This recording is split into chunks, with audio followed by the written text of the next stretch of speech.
Hey, waktunya dengerin podcast Anti Was-Was yang dipersembahkan oleh Smart Friend Community.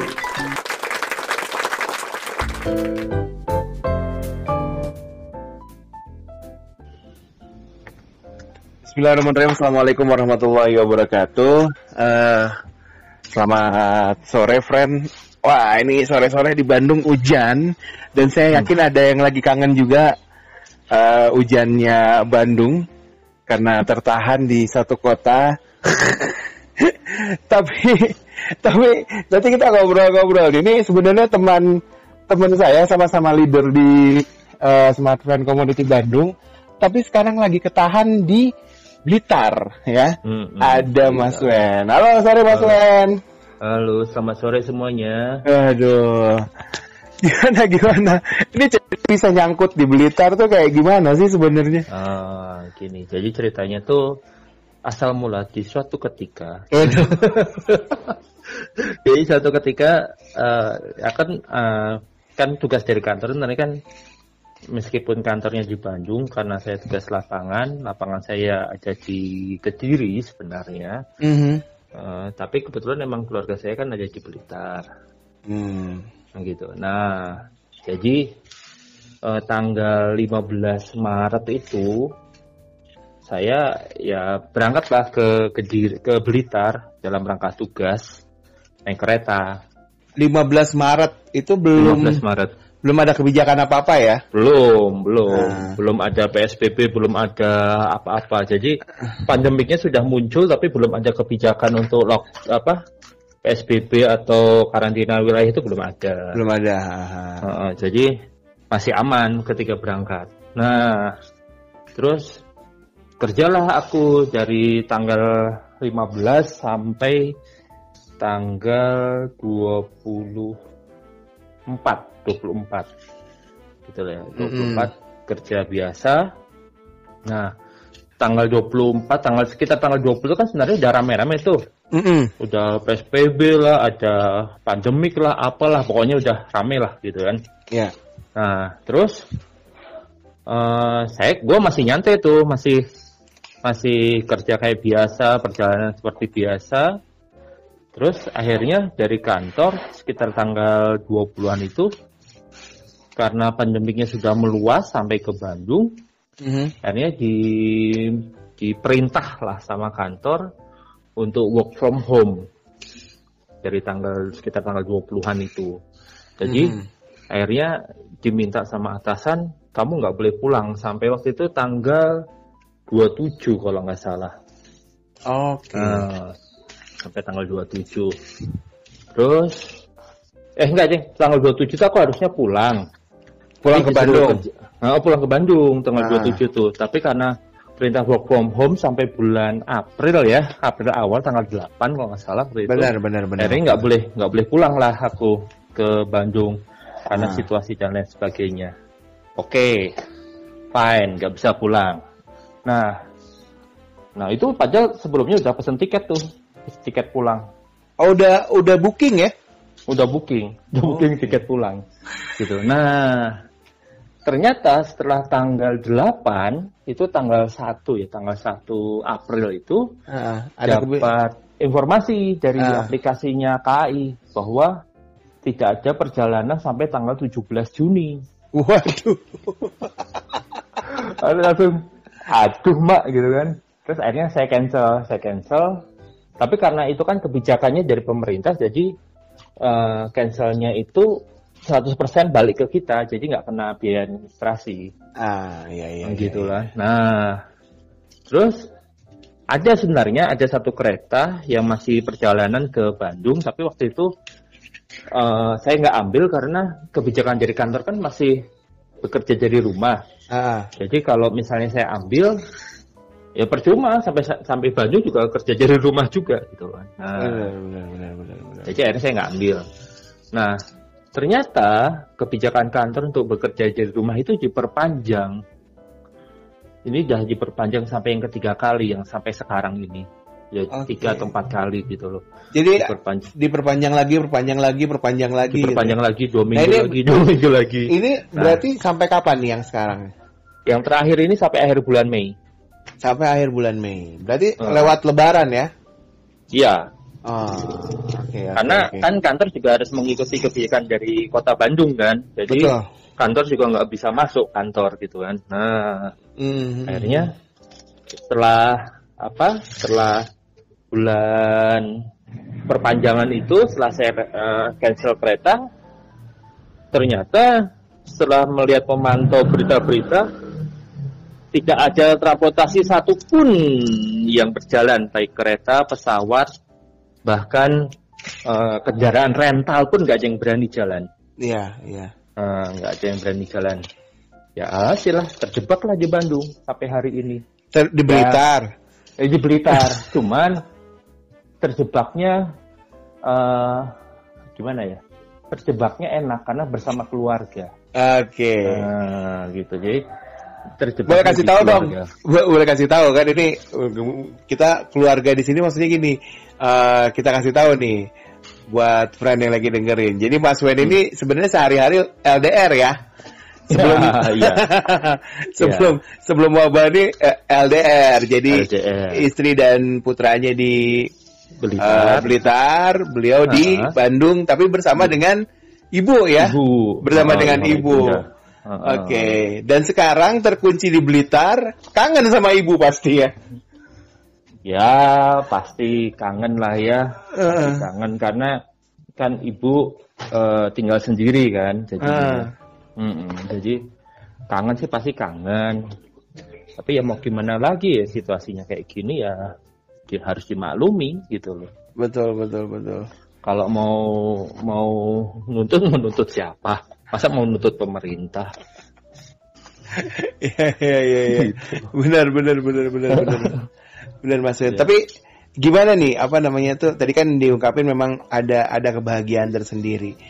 Boleh diceritain nggak sih kebahagiaan macam apa sebenarnya ketika bisa berkumpul dengan keluarga nih? Ya, oke. Jadi ada dua sisi ya. Ini ada kebahagiaan, ada kesedihan. Nanti akan tanya juga kesedihannya. Iya. Ya. Jadi kebahagiaannya ya karena tadi yang seperti Kang Dado bilang, saya biasanya LDR, istri di Blitar, saya di Bandung. Biasanya kalau komunikasi cuma lewat WhatsApp, ya video call. Ya puji Tuhan, sekarang sudah ada video call, jadi bisa dimanfaatkan, gitu ya. Jadi ya komunikasinya seperti itu. Tiap malam video call. Nah sekarang tiap malam bertatap muka langsung. Gitu ya. Gitu, terus bisa lihat perkembangan anak juga ya. Tidur tiap hari sama anak sama istri gitu. Ya banyak lah. Dia setiap hari pasti rajinnya minta gendong saya sambil lihat cicak. Terus bangun lihat saya, tidur lihat saya. Jadi dia lebih tenang sekarang gitu. Kalau dulu kan bangun tidur cuma lihat ibunya doang nih. Bapaknya entah kemana. Sekarang udah direkam lah ya, ya. Jadi nanti kalau misalnya ketemu tuh nggak bakalan bilang Om. Ya nggak. Jangan nggak bilang Om terus. Anda siapa kok tidur sama ibu saya? Nah kan kacau gitu. Bahaya. Tapi sisi sedihnya apa Mas Wen? Nah sisi sedihnya, karena saya kan aktivitasnya di daerah zona ya saya nggak bilang zona merah lah ya, tapi karena saya sering keluar kota, baik di kota dan kabupaten Blitar dan Kediri, dan pada saat itu pandeminya udah nyebar nih sampai kabupaten, gitu ya.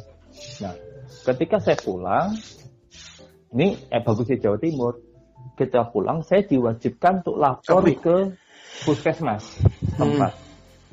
Jadi saya menceritakan kronologi perjalanan saya, keadaan saya dan sebagainya, dan akhirnya di situ keluar hasilnya.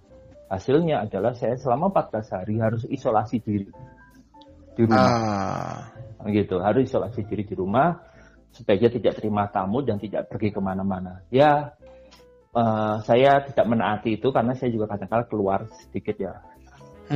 Di rumah kan nggak bisa makan, harus belanja juga kan, nggak mungkin makan angin kita kan. Betul. Jadi harus keluar. Terus, enak kalau makan angin tinggal ke Tambalban sebenarnya.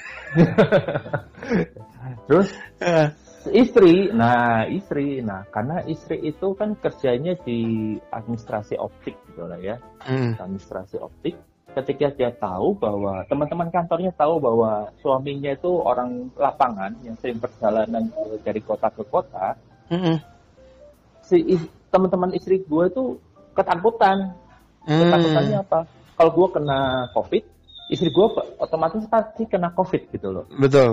Nah, akhirnya sama supervisornya, sama teman-temannya, istri gue juga disuruh karantina pribadi 14 hari bareng sama saya. Asik.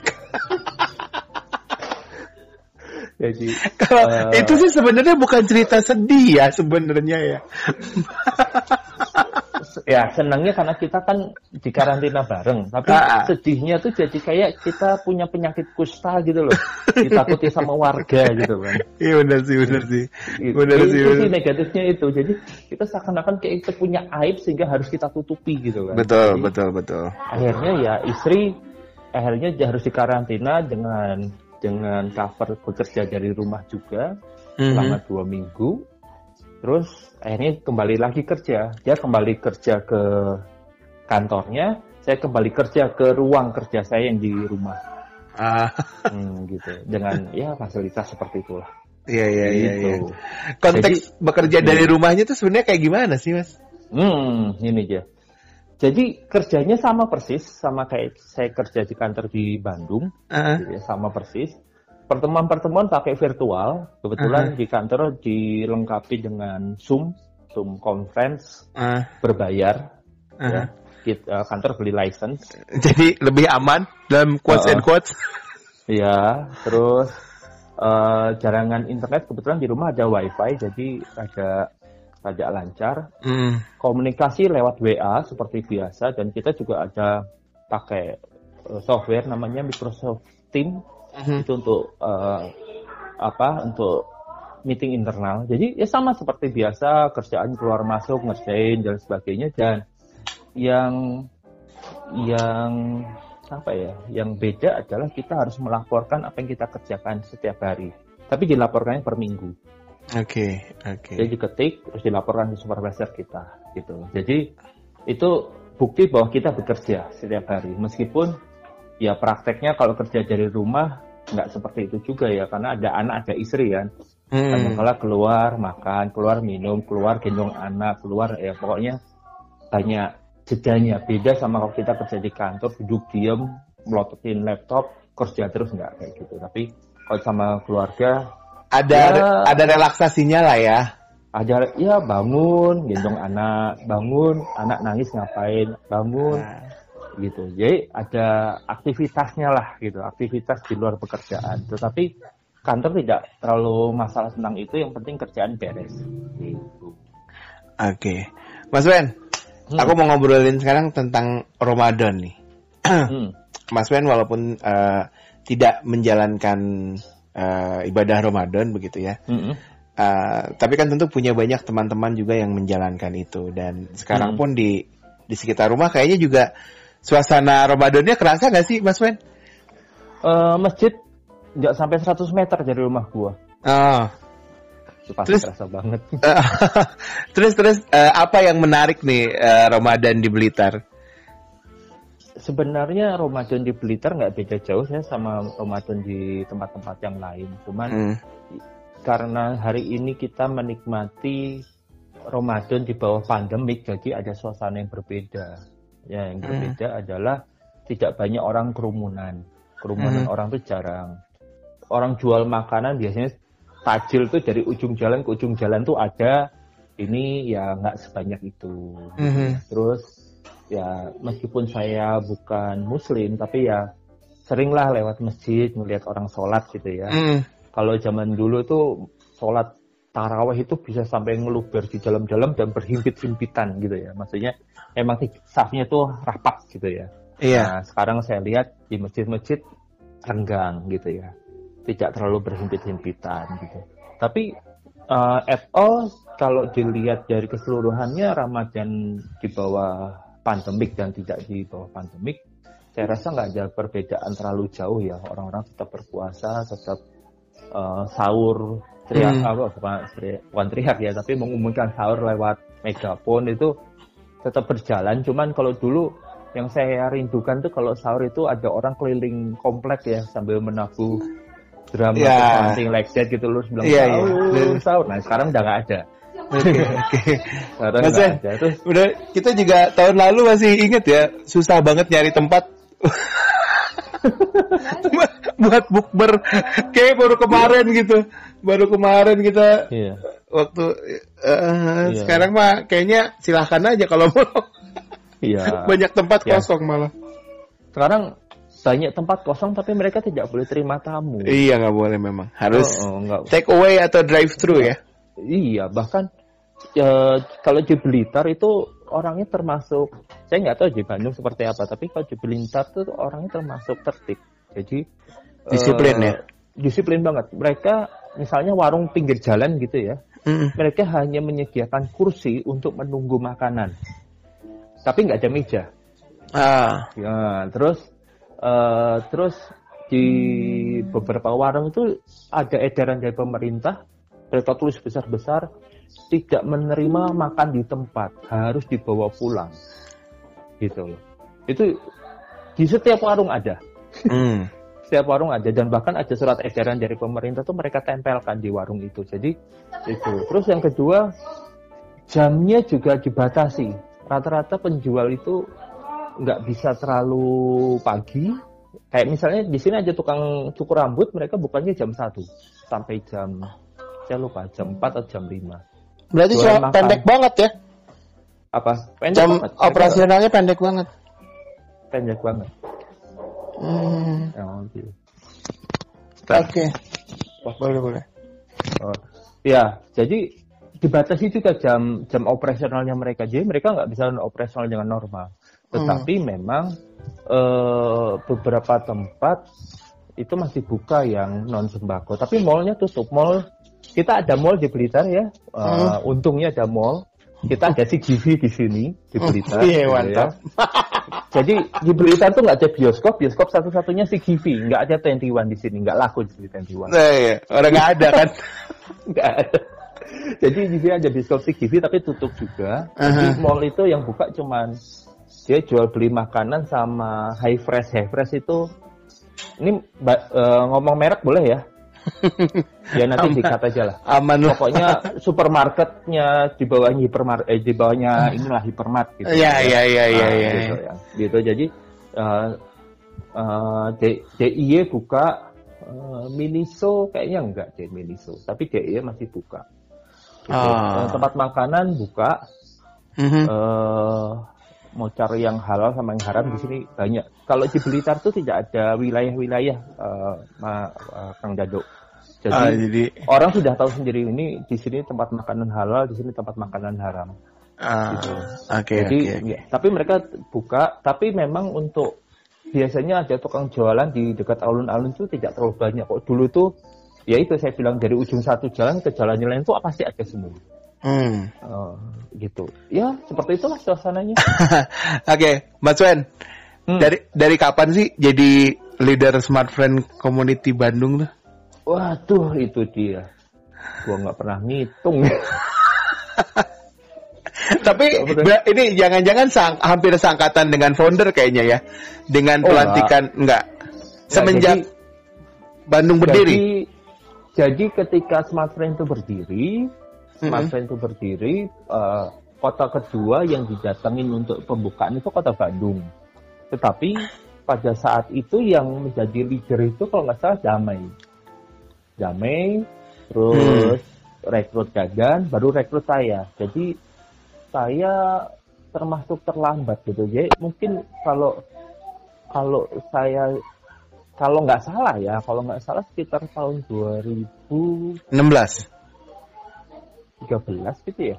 Hah? Iya, sekitar 2013 kalau nggak salah ya. Saya juga lupa ingat. Enggak lah. 2016 kan kita ya? gathering aku kan datang gathering kedua tuh waktu itu yang di TSM. TSM gua belum leader. Udah, iya makanya itu gathering kedua yang kita nonton Spider-Man. Itu udah leader. Damai masih leader. Masih, waktu itu leadernya ada 3 tuh. Damai Dadan gua sama gue.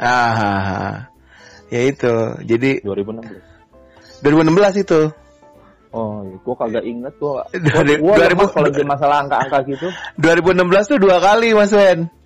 Jadi kita gathering tuh 2 kali. Ada di gathering 2, gathering 3. Gathering 2 di Cihampelas. Di TSM. Gathering 3 di Cihampelas.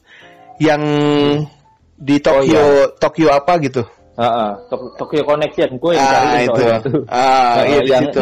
Niji. Iya, barengan sama Niji waktu itu. Niji, iya. Dan gue masih anggota biasa. Kang Jado di mana ya? Di Jelajah Jabar ya, Kang ya? Enggak. Kenalnya di itu. Di yang kedua, di gathering kedua. Gathering kedua aku datang kan? Iya, tapi masih sebatas. Ya, masih gitu lah. Mulai kenal bangetnya sih abis dari Cihampelas itu. Terus kita ketemu di gathering yang di Gourmet. Gourmet ya. Iya itu. Dari situ mulai sering aja ketemu. Gitu. Iya. Nggak apal gue kalau sama masalah angka-angka tahun gitu. Lemah gue. Tapi apa sih Mas Wen yang bikin Mas Wen pengen bergabung waktu itu? Ya. Jadi pertama itu sebenarnya ya karena emang aku kan pakai smartphone juga cukup lama ya. Dulu namanya Smart ya, belum smartphone. Smart. Terus masih CJMA juga. Jadi dulu gabung karena lihat memang paketan Smart itu dulu tuh cukup murah gitu ya, internet juga cukup kencang pada saat itu gitu ya. Kalau sekarang ya silahkan nilai sendirilah, saya nggak mau nilai gitu ya. Tapi waktu itu seperti itu, terus tiba-tiba ada grup, saya lupa, di Facebook kalau nggak salah, community, saya iseng-iseng gitu, terus nyantol di situ. Terus suatu hari saya ditelepon sama Kang Denny, ya dengan Mas Win gitu ya. Mas Win, iya saya Tam Denny dari Smartphone Community. Oh iya, ada apa gitu. Mas Win mau nggak jadi leader gitu. Nah pada saat itu emang saya bilang, saya orang keluar kota terus, jadi nggak stay di kota Bandung terus, saya bilang gitu. Ini nggak apa-apa kok, ini cuma masalah ngurusin member aja. Oh ya udah. Jadi sebenarnya waktu itu sih nggak ada gambaran apa-apa ya mau jadi leader tuh kayak gimana gitu ya? Oh, jadi leader karena zaman dulu tuh nggak sekompleks sekarang ya. Zaman dulu tuh leader itu cuma ngurusin WhatsApp group ya, beresin yang rada ngaco-ngaco dikit gitu, udah cuman kayak gitu. Jadi nggak kalau sekarang kan sampai bikin event, terus sampai bikin materi untuk segala macam gitu. Nah kalau dulu kan nggak seperti itu, jadi nggak kepikiran kalau akhirnya Smartphone Community itu berkembang lebih daripada 60 kota di Indonesia. Nggak kepikiran gitu. Iya. Apa kemudian harapan yang belum tercapai nih Mas Wen? Ada nggak? Gimana? Ya dalam hidup, dalam berkomunitas, ada nggak? Oh banyak ya cita-cita yang belum kecapaian, ya mungkin karena kemampuan dan waktu. Tapi ya kalau ya kayak misalnya nih anak masih kecil kan, ya pengennya kan nyekolahkin anak ini. Ya. Anakku bulan depan baru 1 tahun. Pengen nyekolahin, tapi ya itu kan impian jangka panjang ya. Benar. Kalau makanya sekarang kamu harus sekolah SMA, pusing nanti dia. Orang tua juga stres nanti gitu kan. Jadi, yang deket-deket apa nih? Yang deket-deket nih? Planning deket-deket. Aduh. Atau harapan Mas Wen deh, nggak usah planningnya.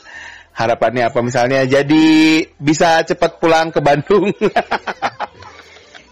Itu dilema Kang Dado. Maksudnya ya tadi kan jadi sampaikan ya, tinggalnya kan terpisah jauh sama istri. Jadi kalau saya pulang ke Bandung, saya LDRan sama anak istri saya. Tapi ketika saya ada di Blitar, saya LDRan sama orang tua. Jadi itu dua sisi, kalau dua sisi mata uang yang jangan bisa kita pilih salah satu. Betul. Bisa.